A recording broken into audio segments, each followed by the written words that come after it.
J'ai pleine conscience de l'ampleur, la profondeur des révélations qui m'ont été gracieusement accordées par le Seigneur pour l'Église en général et pour le temple de la foi en particulier, dont je suis pasteur. Et je sais que ces révélations ont pour but d'embellir ton existence et te permettre de passer en autre palier de ta vie sur la terre des hommes. Je suis par plusieurs reconnu comme étant un prédicateur de la foi, mais je veux célébrer Dieu qui m'a permis justement d'être un croyant de la foi, mais qui vit la foi sous un angle juridique divin. C'est-à-dire, Dieu m'a donné d'avoir une parfaite connaissance du droit divin. Et donc c'est important, oui, il existe un droit divin. Et l'une des raisons majeures pour lesquelles le diable va combattre cet autel, c'est à cause de la qualité de la nourriture qui est reçue à partir de cet autel. Nous sommes des enfants de Dieu et le trône de Dieu repose sur la justice. Job 38, verset 33 déclare: connais-tu les lois du ciel? Règles-tu son pouvoir sur la terre? Il reconnaît par là que les lois du ciel ont plein pouvoir sur terre. En d'autres mots, la vie sur terre est régentée, tenue, influencée par les lois du ciel. Donc, les lois du ciel ont des effets visibles sur la terre des humains. Et c'est pourquoi, dans bien des cas, hélas, l'action des ténèbres dans la vie de certaines personnes n'est que pleine légitimité. C'est-à-dire, cette action tire sa force du droit de Dieu. Ça peut paraître incompréhensible, mais c'est la vérité. La connaissance est quelque chose de fondamental. Jésus a dit: vous connaîtrez la vérité et la vérité vous affranchira. Dans le royaume des cieux, celui qui est ignorant subit les mêmes outrages qu'un esclave. Car l'ignorance est un cachet qui valide l'action de la puissance des ténèbres dans ta vie. Il faut avoir la connaissance. Il faut aller après elle. Il faut la rechercher. Il faut la désirer. Il faut investir pour accéder à la connaissance. Hélas, nous sommes dans une génération où les gens investissent un peu plus sur les choses viles, sans valeur, que sur la connaissance, la vérité. Dans Ésaïe 43, verset 26, Dieu dit: réveille ma mémoire. Plaidons ensemble, parle toi-même pour te justifier. Là, le mot plaidoirie apparaît. Et quand nous parlons de plaidoirie, c'est qu'il y a existence d'un tribunal. Eh bien oui, le tribunal de la haute cour céleste de justice existe. Et ce que nous voyons dans nos nations comme tribunaux, ce n'est que la transposition d'une vérité spirituelle. Car les réalités naturelles illustrent parfaitement des vérités spirituelles. Et il y a un tribunal céleste. Et il y a un tribunal céleste.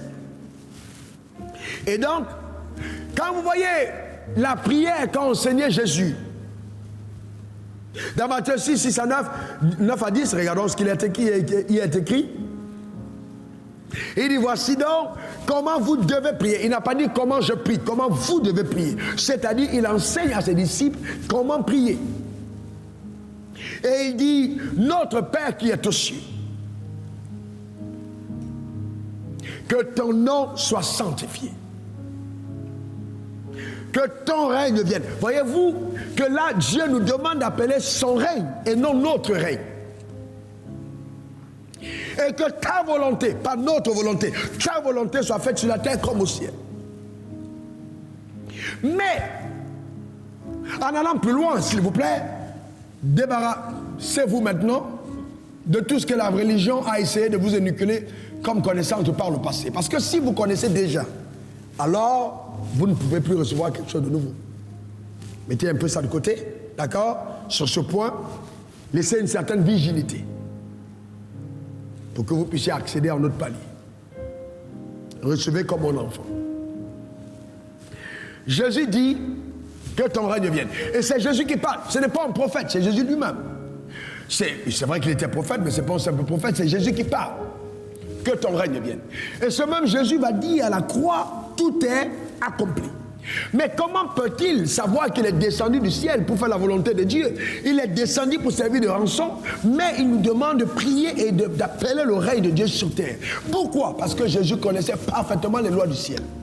Et il savait qu'il était impossible. Je dis bien, il est impossible, je pèse mes mots, impossible pour Dieu, selon les lois qui régissent l'organisation de l'univers, qu'il puisse régner sur terre sans l'homme. Pourquoi? Parce que la terre a été donnée à l'homme. Et comme la terre, c'est la sphère d'action des humains, Dieu ne peut donc pas interférer, agir sur la terre sans la collaboration d'un homme. Et c'est pourquoi il dit, lorsque vous priez, dites que ton règne vienne. Donc, soyez participants, collaborez avec Dieu, aidez Dieu à régner sur terre, de par vos prières. On est d'accord? Il n'a pas dit à vous prier pour dire que vous devez régner, non, mais que Dieu règne par vous. Donc la responsabilité du règne de Dieu sur terre incombe aux humains. Dieu ne peut donc régner sur terre sans les humains. Dieu veut régner par toi. Dans le domaine où tu as établi, que ce soit en politique, oui, en politique. Il faut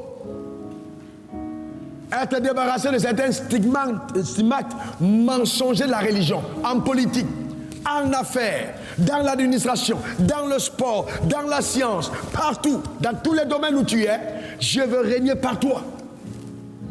Donc il est impossible pour lui d'amener son règne là où tu te trouves sans ta collaboration. Voyez-vous, c'est très clair. Donc, vous voyez, c'est très, très, très clair. Donc l'homme est le premier responsable de ce qui arrive à la terre. Le premier responsable. On va se plaindre de Covid, mais l'homme est le premier responsable de ce qui arrive à la terre. La terre a été donnée aux hommes. Les gens demandent, mais où est Dieu?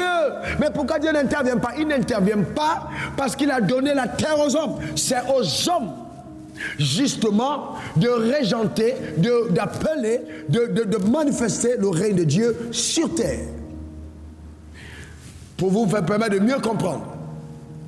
Qui de vous sait que Jésus était Dieu? Qui le sait? Au commencement, il était la parole, levez la main. Mais alors, posez-vous la question. Si Jésus était Dieu, et que Dieu est souverain et tout-puissant, pourquoi Dieu n'est pas resté au ciel et puis il dit, oh oui, bon, dans tous les cas, vous avez péché, hein? Bon, c'est fini, vous êtes pardonné, donc soyez libres. Est-ce que Dieu qui est Dieu a besoin de descendre sur terre, prendre la forme humaine, mourir à la croix, et puis pour qu'on soit racheté? Mais posez-vous la question. S'il est allé jusque-là, c'est parce qu'il était tenu par sa loi. Sa loi l'obligeait à agir de la sorte parce que Dieu est un Dieu qui a établi son trône sur la justice et ne va pas violer sa justice. Vous avez bien compris ça? Donc, c'est très très important. Et donc, quand vous le comprenez, oh mon Dieu, ouvre l'intelligence de ceux qui m'écoutent. Quand vous l'avez compris, votre vie de prière n'est plus dans un récital de paroles enrobées de mendicité ignorante. Vous êtes là en train de prier comme des personnes qui sont en train de supplier Dieu tout le temps. S'il te plaît, papa, est-ce que tu peux? Est-ce que tu... Non. Oh, Dieu ne veut pas que tu sois tout le temps là dans des supplications puériles. Il veut que tu ailles à un certain niveau de maturité et que par toi, il puisse arriver au règne. C'est pourquoi il a dit, lorsque vous priez, ne dites plus Dieu, mais dites notre Père. Le Père, c'est celui qui est le paternel, c'est celui qui a engendré, c'est celui qui est ta ressource, c'est celui qui est ta source, c'est celui qui est ton repère, c'est celui qui veut prendre soin de toi, qui s'identifie à toi, qui a une alliance avec toi. Il dit notre Père qui est aux cieux. Pas notre Dieu, mais notre Père. Alors ça a tout son sens, parce que le mot utilisé ici, Père, nous amène dans une autre dimension, et on va comprendre. Le Fils est celui qui hérite. Le fils est celui qui jouit légalement de ce qui est à son père. Et d'ailleurs, dans la loi des hommes, on ne dit pas un enfant ne vole pas à son père. Si tu es dans ta chambre et que tu as laissé le truc dans ta poche et que ton fils de 15 ans est venu récupérer dans ta poche, tu ne vas pas dire il est un voleur. Il a seulement récupéré une partie de ses avoirs. D'accord? Très bien. Bon, maintenant, écoutez-moi bien, même si il est un petit voleur, il a simplement récupéré dans ta poche. Et tu ne peux pas condamner ce fils au tribunal d'à côté parce qu'il a récupéré le bien dans ta poche. On te dira, mais quel drôle de père. Est-ce que vous comprenez ce que je suis en train de dire? C'est très important de comprendre l'esprit avec lequel je parle. Vous voyez, et donc, chaque ministre de Dieu devrait atteindre la dimension de la plaidoirie avec connaissance. Parce que la prière devait être un plaidoyer. D'accord? Un acte de plaidoirie éloquent, basé sur les fondements d'une connaissance stable de la vérité révélée de Dieu. Amen. Parce que nous sommes tous, d'accord, recrutés au grand cabinet d'avocats Jésus-Christ et frères. Un cabinet international, un cabinet de renom. Le seul cabinet habilité à défendre la cause de l'humanité. Est-ce que quelqu'un comprend de quoi je parle? C'est très, très important, frère. Très important. Donc, c'est important que nous puissions comprendre cela. La justice est bâtie sur des fondements solides, voyez-vous, de la vérité. Allons-y dans Romains 5, verset 17. Il est écrit ici par l'effort d'un seul, alors en deux, trois, la mort a régné par lui seul. Lis à haute voix, à plus forte raison, ceux qui reçoivent l'abondance de la grâce et du don de la justice régneront-ils dans la vie par Jésus-Christ lui seul. S'il vous plaît, ce texte-là, prenez-le, collez-le sur votre frigo au moins pendant 7 jours. Collez-le là où vous êtes sûr que vous allez régulièrement. Regardez-le, rassassez-le, méditez-le, déclarez-le, confessez-le, de façon qu'il quitte votre Bible et il commence à habiter votre sang. Par la révélation. Parce que la parole qui est en toi, c'est celle qui t'amène à influencer, à régner dans la vie. C'est très important. Et dans Matthieu 20, verset 28, il est écrit: c'est ainsi que le Fils de l'homme est venu, non pour être servi, mais pour servir et donner sa vie comme la rançon de plusieurs. Oui. Donc, dans ce texte, la Bible nous dit clairement que tu n'es pas un mendiant. Non. Non, une rançon a été payée pour toi. Et je vais plus loin. Si donc on prend quelqu'un en otage, c'est qu'il est important. Vous allez vous rendre compte que quand vous allez par exemple dans un pays comme le Mali, comme la Guinée, ou alors certains pays comme l'Irak, où il y a des djihadistes, on ne va pas venir prendre en otage un gars de la Côte d'Ivoire qui habite à Boaké en anonyme. Qui va payer la rançon? Tu es un anonyme perdu que personne ne connaît. Donc on te prend en otage, aucun président ne va appeler. Tu es un Camerounais d'un coin, on ne t'appelle pas.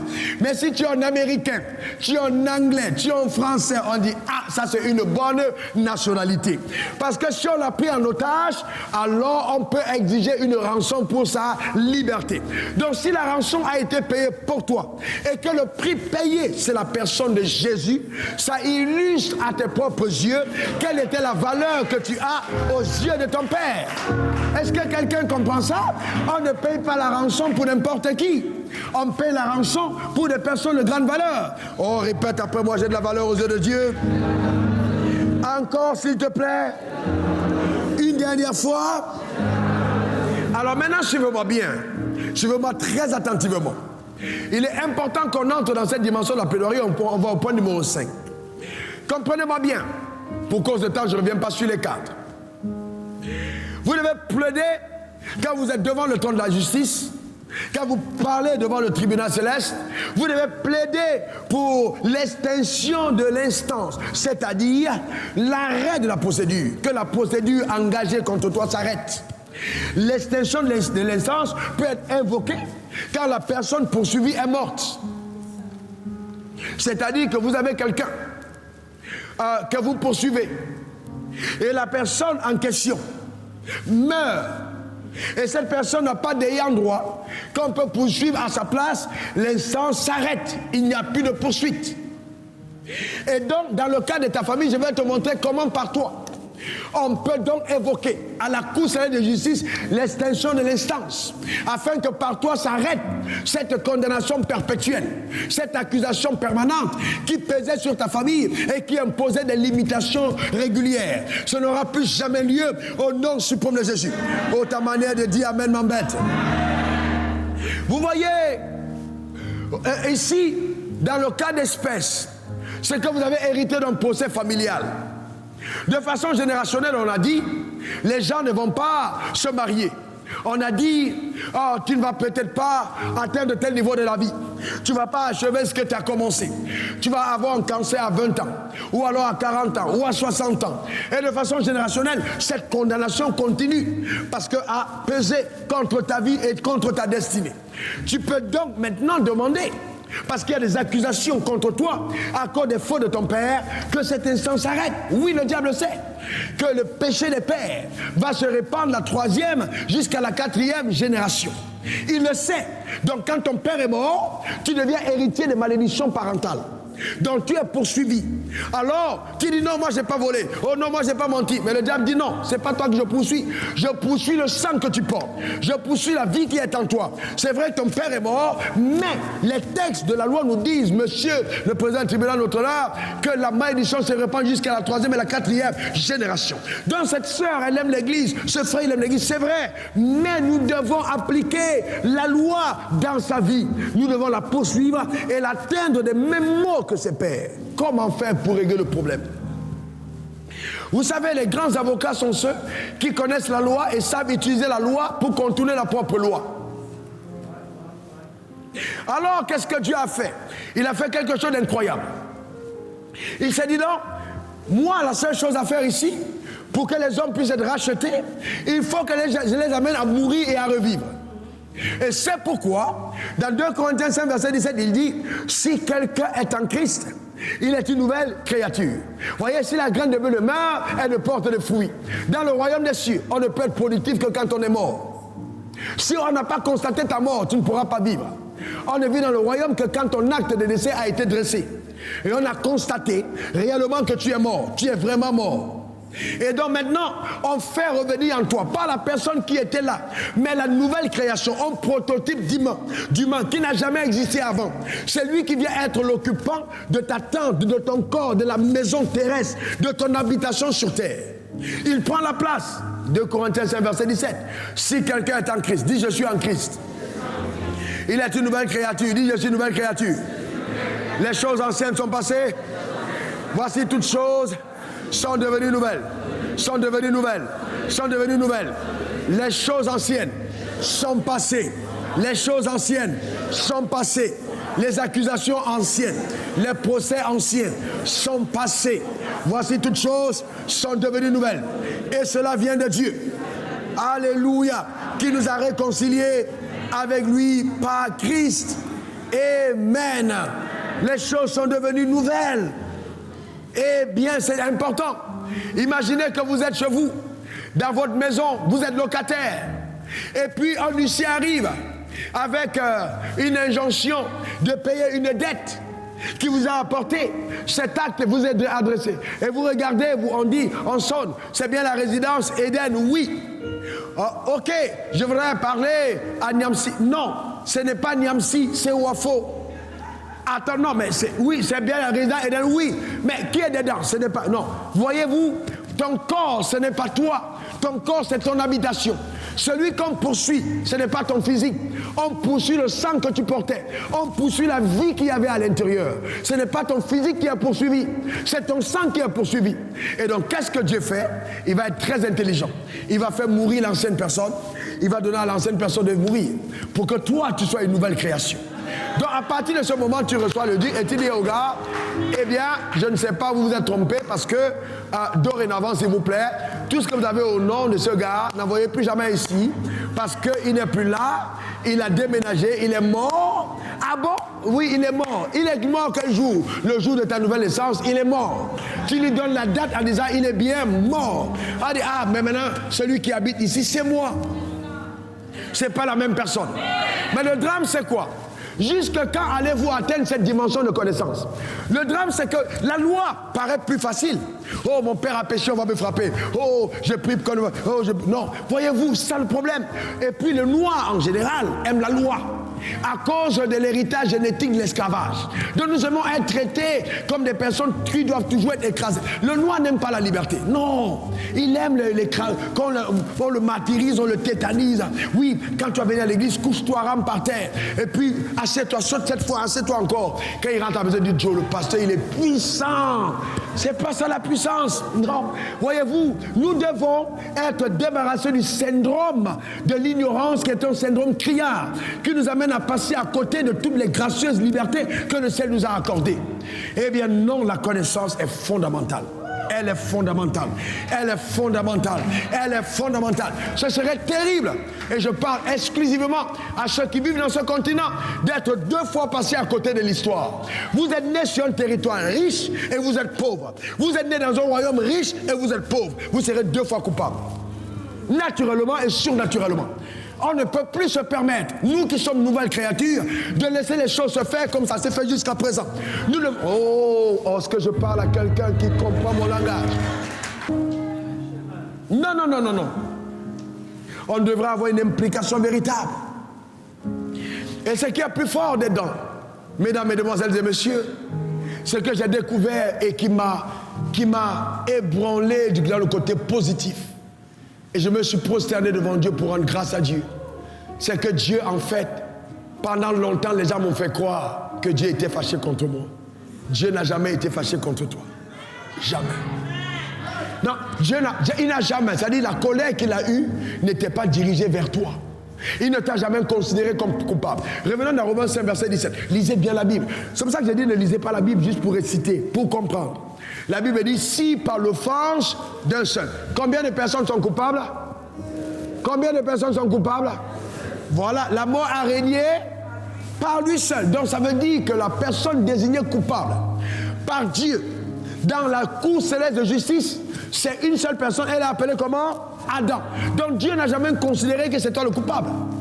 Mais il considère que par ses lois, tu es victime de la culpabilité d'Adam. La mort a régné par Adam. Donc quand il te regarde, il n'a plus ton miséricorde. En disant, oh mon Dieu, à cause d'Adam, regarde comment ces gens souffrent. Donc la miséricorde de Dieu est engagée. Est-ce que quelqu'un comprend ça? Je suis sur le point de sortir quelque chose de précieux. La loi était tellement sévère, la loi était tellement dure, mais c'était la loi de Dieu, il ne pouvait pas l'esquiver, qu'il a jugé lui-même, dans la sévérité de la loi, d'aller satisfaire son exigence en donnant son fils à la place.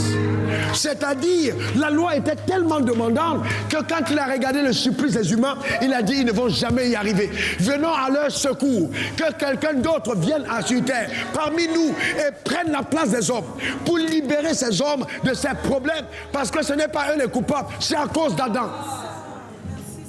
Dieu n'était pas fâché avec toi. Le problème, c'est Adam.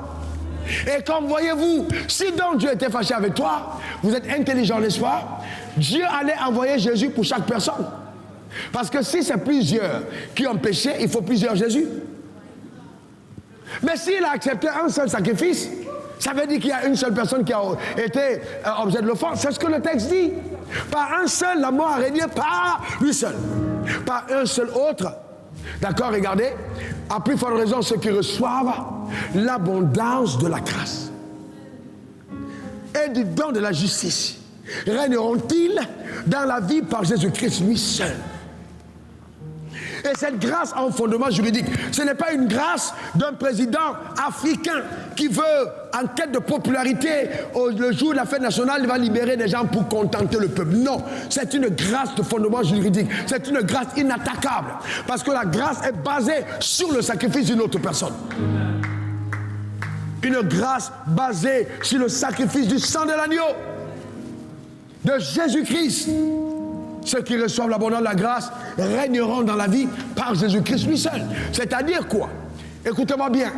Le drame, c'est que nous lisons la Bible. Nous vivons la Bible. Dans la Bible, en Genèse, il y avait combien d'arbres au milieu du jardin? Il y avait 2. Il y avait quel arbre? La connaissance du bien et du mal. C'est l'arbre que Adam a mangé, n'est-ce pas? Il y avait quel autre arbre? L'arbre de la vie, c'est ce qu'il n'a pas mangé. Les deux étaient au centre du jardin. Aujourd'hui, il y a encore deux arbres au centre du jardin. Au centre, il y a l'arbre d'Adam, qui est Adam.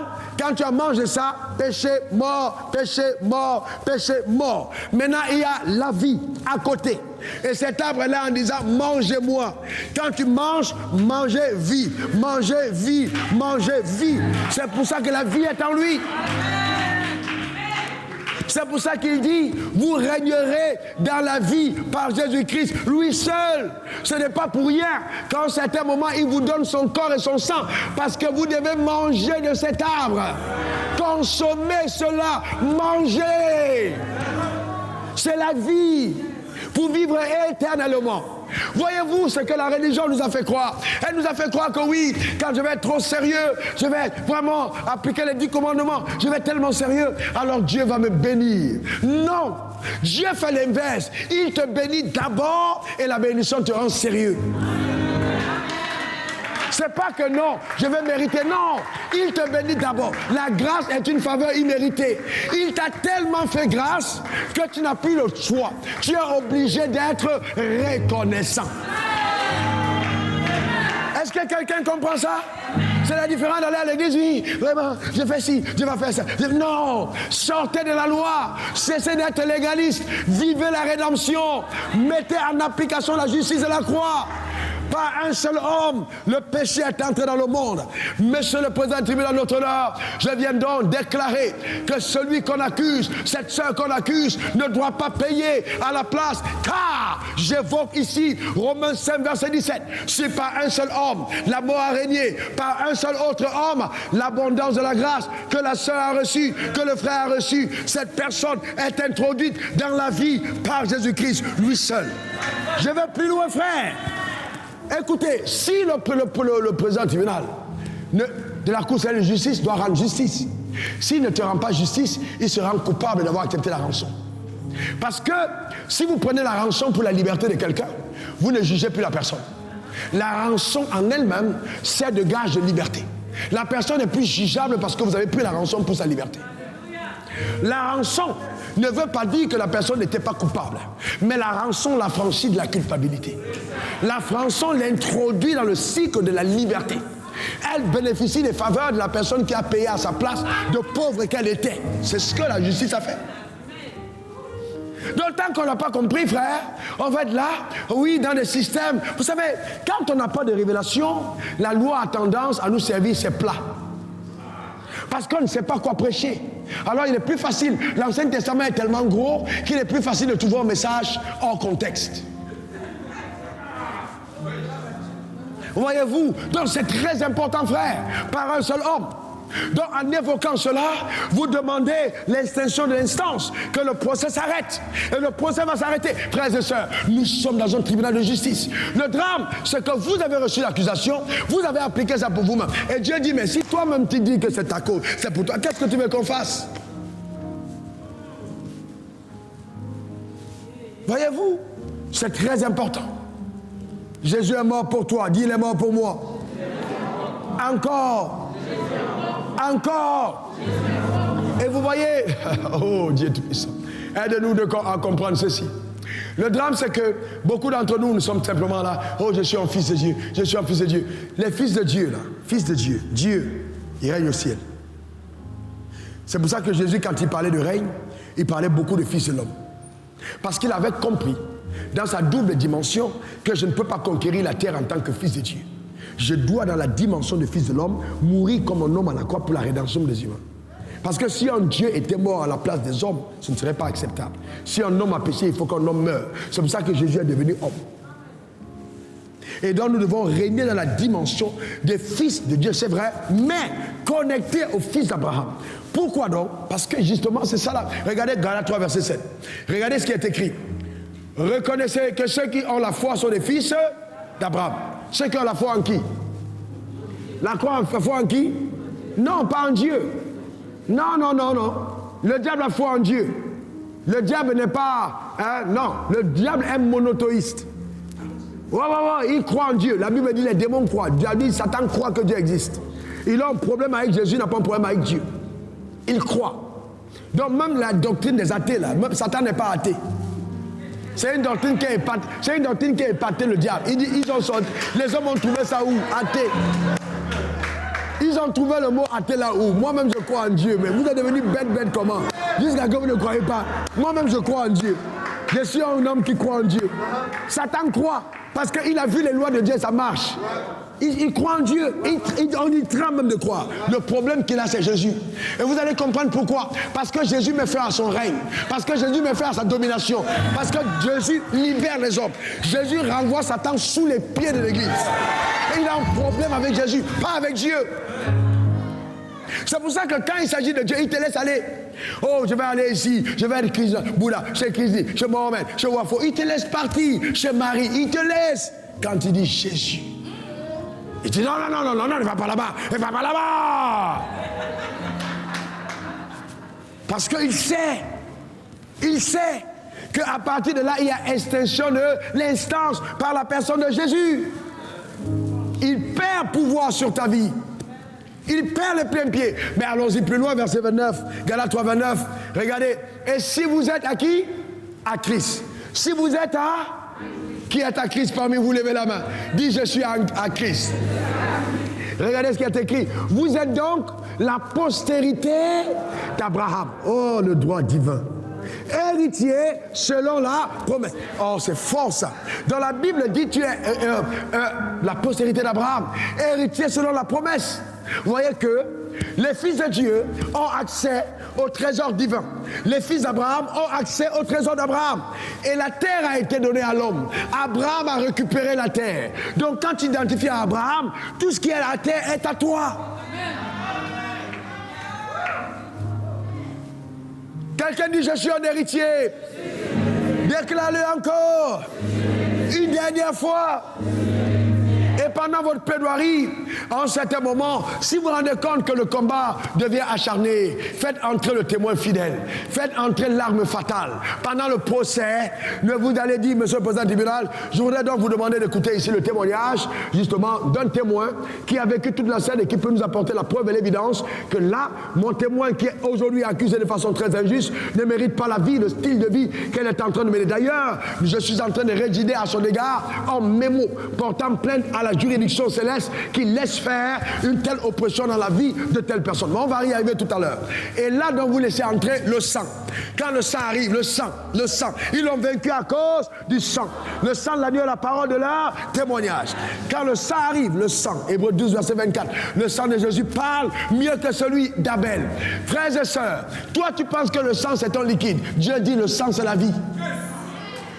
Le sang n'est pas un liquide scientifique qui vient te montrer si tu as le VIH ou alors si tu as un cancer ou si tu as l'hépatite. Non, le sang, c'est justement le liquide divin qui contient la vie. C'est la vie de Dieu. Et la vie est dans le sang. La vie de l'homme est dans son sang. Lévitique 17, verset 11. La vie est dans le sang. C'est pour ça que quand Abel a été tué, le sang d'Abel a parlé. Vous faites attention. Quand vous voyez des gens qui versent le sang parle. Le sang parle. Attention. Le sang parle. Le sang porte plainte. Quand Jésus est mort à la croix, le sang de Jésus a parlé justice, justice, justice. Et le Père entend, il dit, j'entends une voix sur la terre, comme la voix de mon fils. Il dit, ange Michael, Gabriel, allez prélever ce sang, remonter. On est parti prendre le sang. Jésus était dans la tombe pendant 3 jours. Mais le sang est remonté au ciel, parce que le sang a crié justice. Le sang a parlé. On a examiné du 1er, 2e, 3e jour, les 33 années de la vie. Et dans le sang, on a constaté qu'il n'y avait pas de péché. Le sang donc, apportant le témoignage et la preuve évidente qu'il avait été versé sans cause. Car ce qui amenait le sang à pouvoir être versé, c'était le péché. Mais alors, lui, il n'a pas péché pour être privé de la gloire. Il ne devait donc pas être mis à mort. Le sang a demandé des dommages et intérêts à la Cour céleste de justice. Cela a eu lieu il y a 2020 ans. Quand la Cour céleste de justice a siégé, après délibération, la Cour céleste de justice a reconnu que le sang était pas coupable. Le diable a reconnu quand on a examiné qu'il s'était trompé. Le sang a dit, il n'y a pas de problème. Moi, je viens simplement demander qu'à partir d'aujourd'hui, ce que je plaide, c'est que quiconque a péché et reconnaisse que j'ai été versé pour lui, que cette personne prenne ma place et que je prenne la sienne. Est-ce que vous comprenez? Et Et donc c'est pourquoi, quand vous plaidez l'extinction de l'instance, ça devient valable. Le témoin fidèle qui a le sang met feu au débat. Il met feu au débat. Vous prenez la place du juste et le juste a pris la place du coupable en mourant sur la croix pour toi. Donc si vous ne comprenez pas cette profondeur des Écritures, en certains moments, vous avez toujours l'impression que oui, 1, 2, 3, oui, j'ai regardé à gauche, j'ai regardé à droite, j'ai regardé en arrière, ça va me frapper. Non, ça va plus loin que ça, c'est plus profond que ça. Celui qui était en toi est mort à cause de la rédemption. Par le sang de Christ, par un seul homme, le péché est entré dans le monde, par un seul autre homme, nous sommes redevenus justes. Et écoutez bien, juste devant Dieu, pasteur Félicien Canqueur, c'est simplement quelqu'un que Dieu regarde comme s'il n'avait jamais péché. La seule personne qui se souvient de ton péché, passé de tes pères, c'est toi. Le ciel l'a oublié. La seule personne qui s'en souvient, c'est toi. Le ciel l'a oublié. Parce qu'aux yeux de Dieu, c'est comme si tu n'avais jamais péché. Quelle grâce extraordinaire. Dans l'héritage des affaires de... Oui, mon père, malédiction, non. La Bible dit, la malédiction se répand jusqu'à la 3e et la 4e génération. De ceux qui font quoi? Déshonorent l'Éternel. Mais la malédiction fait quoi? Elle va jusqu'à... 1000e génération de ceux qui craignent Dieu. Maintenant Dieu dit, si tu es fils d'Abraham, tu es béni en Abraham le croyant. C'est pas toi. C'est pas à toi que Dieu bénit. Dieu bénit Abraham par toi. Il a accompli sa promesse par Abraham. Tu deviens héritier de la promesse. Vous voyez, quand on parle de malédiction, tu as plus confiance. Les gens croient plus au mal qu'au bien. La preuve, allez raconter des ragots sur Internet, tout le monde écoute. Prêchons un message de vérité, personne n'écoute. Parce que les hommes ont été formatés au mal. Je déprogramme cette mauvaise sémence dans ta vie au nom suprême de Jésus. Donne-moi le meilleur des amens. Dis amen. Les gens sont soupçonneux, toujours en train de penser mal. Déprogramme. Tu es entré dans le cycle de la vie. Déprogramme ta manière d'agir et de penser. Alléluia. Et le dernier point, et là il est aussi important pour aujourd'hui, le dernier point de ta plaidoirie, tu dois donc demander à la cour qu'un commandement soit pris, d'accord, en ton honneur, en ta faveur, afin d'exécuter la jouissance de ton héritage.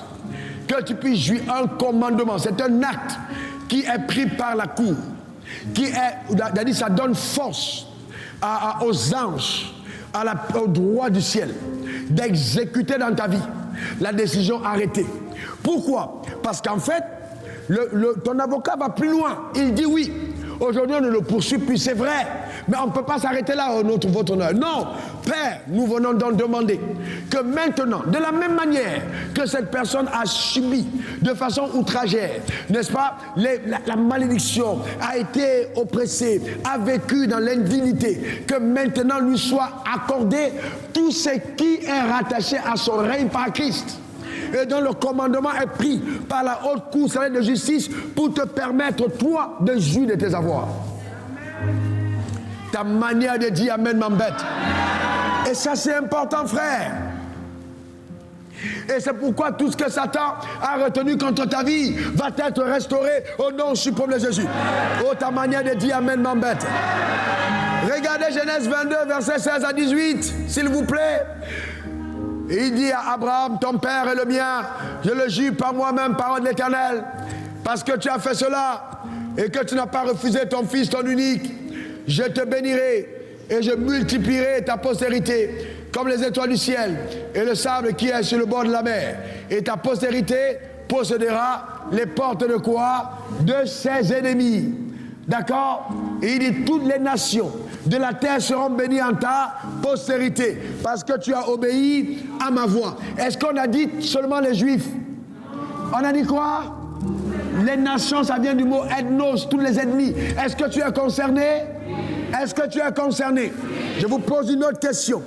Est-ce donc normal, sur la base de ce texte de la loi, d'accord, inscrit dans le droit divin, que tu ailles encore en Israël pour être béni? Je vous pose une question. Répondez. Est-ce que c'est normal? Oh, je vais aller en Israël. Volume de lamentation. Je vais mettre mon sujet de prière. Et puis bon, voilà, on va m'exaucer. Vraiment, j'ai envie de te gifler. C'est terrible. Sérieusement, sérieusement. Et vous voyez, oui, je vais aller mettre mon sujet. J'étais en Israël. J'ai touché la tombe de Jésus. Et puis, toi, tu as touché la tombe de Jésus. Moi, j'ai Jésus en moi. Le drame, c'est que, vous voyez, vous ne le croyez pas. En tout cas, la semaine prochaine, je vais déplacer la tombe de Jésus ici et puis on va venir dedans. Quand c'est des choses comme ça, les gens sont contents. J'étais dans la tombe de Jésus. Arrêtez, vous voyez, arrêtez la sorcellerie. D'accord, vivez la réalité spirituelle, frère. Arrêtez la sorcellerie. À ça, on a un culte extraordinaire. Un culte où je vais vous verser de l'eau. C'est l'eau que j'ai ramassée aujourd'hui. Tiens, ça va être puissant. Oh, ne rate pas le culte, ma soeur. Le pasteur verse l'eau du Jourdain. Le pasteur verse, oh, venez. Le culte est rempli, bourré. Les gens sont partout. Ils vont recevoir l'eau du Jourdain. Ils sont en rang. Le gars a pris l'eau de son décis, il a secoué, il est versé l'eau du Jourdain. Alléluia. Oh, je sens, tu sens rien du tout. Tu es charnel. Amen. Il n'y a aucune senteur dedans. Amen. Tu es simplement charnel. Est-ce que vous, voilà ce que je vous aime quand vous blague. Moi, je ne veux pas vous blaguer. Amen. Je ne veux pas vous blaguer, frère. Si tu aimes les flatteries, va ailleurs. Moi, je vais t'enseigner la vérité. Mais attendez, c'est tellement clair. Regardez Hébreux 6. 16 à 18, vous qui continuez de recevoir les prophètes chez vous là, qui viennent vous verser de l'encens, vous faire réciter les chapelets, vous tournez les chapelets, vous voulez par terre. Attention, attention. Je suis sérieux, hein? Faites attention à ça. Ton pasteur enseigne comme j'enseigne. Une telle grâce. Tu cherches quoi avec c'est les visites des pasteurs? Tu cherches quoi? Tu veux quoi? Tu veux quoi? Tu n'aimes pas ta vie? Tu veux quoi? Honnêtement, je ne comprends pas, frère. Je ne comprends pas. Honnêtement, c'est terrible. Regardez ce qui est écrit dans Hébreux 6. Or, les hommes jurent par celui qui est plus grand qu'eux. Et le serment est une garantie qui met fin à tous leurs différends. C'est-à-dire, quand les hommes jurent, le différend s'arrête. On sait que c'est terminé. Mais Dieu dit, c'est pourquoi Dieu vous l'a montré avec plus d'évidence aux héritiers de la promesse. C'est-à-dire, toi et moi, l'immuabilité, c'est-à-dire la capacité inchangeable de sa résolution, intervient par un serment. Oh là là. Afin que, par deux choses immuables, dans lesquelles il est impossible que Dieu mente, nous trouvions un puissant encouragement. Nous dont le seul refuge a été de saisir l'espérance qui nous avait été proposée. Donc Dieu dit, j'ai fait la promesse. 1. 2, j'ai transformé en serment. 2, les deux sont immuables. Il est donc impossible que je mente. En d'autres termes, mon trône, la justice céleste engage mes paroles et mes paroles engagent la justice. C'est-à-dire que si donc je n'accomplis pas dans ta vie ce que j'ai juré à ton père, je serai trouvé menteur. Et c'est dans ce sens que se tenant sur la promesse qu'il a faite à Abraham, nous menant à Christ, il était obligé 430 ans plus tard de les sortir de la captivité. Ce peuple n'était pas correct, ce peuple n'était pas le plus prieur, ce peuple était esclave, ce peuple était méprisé, mais ils avaient une alliance. Mais ce peuple avait une alliance. Et cette alliance a parlé plus fort. Dieu a sorti le peuple de l'esclavage. Dieu a amené le peuple avec la terre promise. Il a ouvert les eaux. Il les a nourris de la main de la caille que n'ont pas connu leur père à cause de cette promesse faite à Abraham. Frères et sœurs, ça, pour votre connaissance, pour vous-même, pour vous mettre davantage à l'aise, frères et sœurs, ça a eu lieu avant le sang de Christ. Donc si avant le sang de Christ, Dieu a déployé une telle puissance pour permettre à sa parole d'être tenue vraie, qu'en est-il donc de nous qui vivons dans une alliance d'une telle dimension, où Christ est mort, bien plus, il est ressuscité. C'est-à-dire, non, ne soyez pas excités. C'est-à-dire que la terre, le ciel ont accepté le sacrifice. Parce que revenir d'entre les morts, c'est défier la loi de la mort. Et triompher de la mort, disant que le ciel a acquitté le sacrifice, a reçu le sacrifice. À partir de ce moment, c'est fini. D'accord? Donc, lui, il est mort. Bien plus il vit. Et tu es là, tu dis, non, non, tu es ton héritier. Tu es une héritière. Ta manière de dire amen m'embête. Tu es une héritière. Et vous voyez, le drame, c'est qu'on vient à l'église, au lieu que nous ayons des notaires, parce que moi j'ai une double fonction. Je suis avocat et notaire. Dans le royaume, c'est permis. Le notaire est celui qui convoque les ayants droit. Et il dit, maintenant, je vous lis le testament. Donc, quand vous venez à l'église tous les dimanches, je suis en train de vous lire votre testament pour vous rappeler vos droits. Je ne suis pas là pour... Non, non, non, je vous lis le testament, frère. Je vous lis le testament. Et vous savez, je vais plus loin. Parce qu'un acte notarié fait acte de droit, c'est-à-dire à partir du moment où c'est un acte notarié, ça ne passe plus en jugement. Donc, parce que l'acte de droit, c'est un acte puissant. Fait par un notaire, c'est un acte puissant. Donc, je viens en tant que notaire te lire ton droit. Je suis assermenté par la haute cour de céleste de justice pour dire aux hommes de la terre quels sont leurs droits. Donc, quand j'entre ici le dimanche, que tu aies ma tête ou pas, voilà l'envoyé de Dieu pour te dire tes droits. Voilà quelqu'un que Dieu a choisi pour te dire tes droits. Donc, si je tombe malade, tu risques de ne pas écouter ce qui est à toi. Prie pour moi, que je sois là tous les jours pour te rappeler tes droits. Et vous voyez, c'est tellement immense, il y a tellement de promesses que je suis obligé d'aller. La lecture va prendre beaucoup de temps. D'accord, mais je vais vous le rappeler tout le temps. Amen. Vos droits sont immenses. Votre père était trop riche. Il possède l'Asie, il possède l'Amérique, il possède l'Océanie, il possède l'Europe. Votre père était trop riche. Alors, il vous a légué à vous tous, mesdames et messieurs, un large héritage. Alors, il m'a demandé, pendant les moments de causerie avec votre père, de son vivant, votre père m'a dit de vous dire, Apocalypse 1, verset 9, voyez-vous, Dieu par ton sang, il a racheté les hommes de toute tribu, de toute langue, de tout peuple, de toute nation. Il m'a demandé de vous informer que vous êtes certes très nombreux. Il y a parmi vous des Américains, des Européens, des Asiatiques, voyez-vous, des Africains. Vous êtes très nombreux.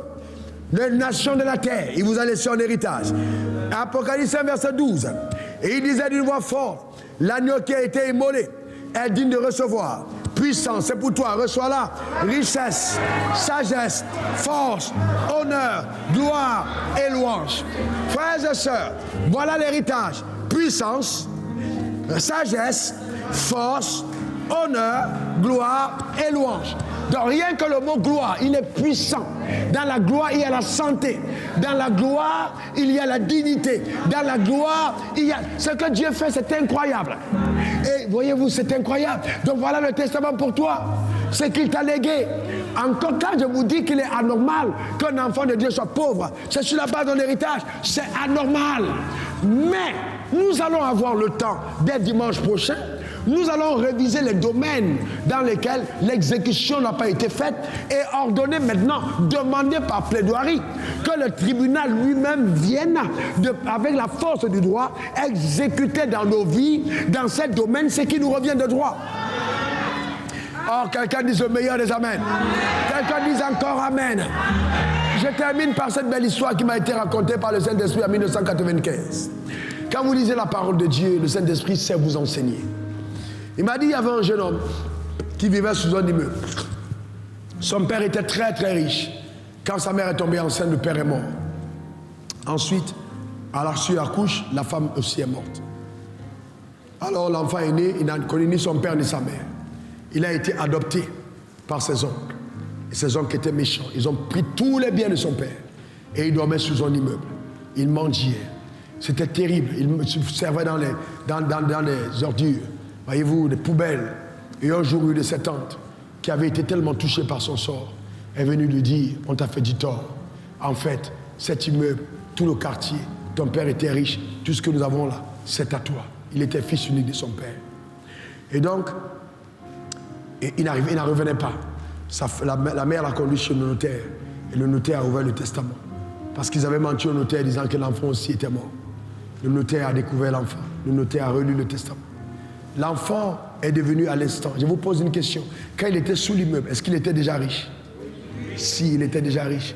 Mais est-ce qu'il jouissait de la richesse? Non. Pourquoi? Parce que il n'avait pas l'information. De deux, la seule personne habilitée pour apporter la plénitude de l'information, c'était le notaire qui avait consigné la volonté du père. Tout était remis entre les mains du fils. Le fils, cette nuit-là, est rentré. Il est rentré ce jour. On dit, tu vas dormir dans la chambre. Il avait tendance à aller redormir en bas. Il ne savait pas dormir sur un lit. Et l'immeuble était un immeuble 15 étoiles, glorieux. Mais dormir sur un lit, il devait encore s'accoutumer. Voilà le vrai problème que beaucoup d'entre nous avons.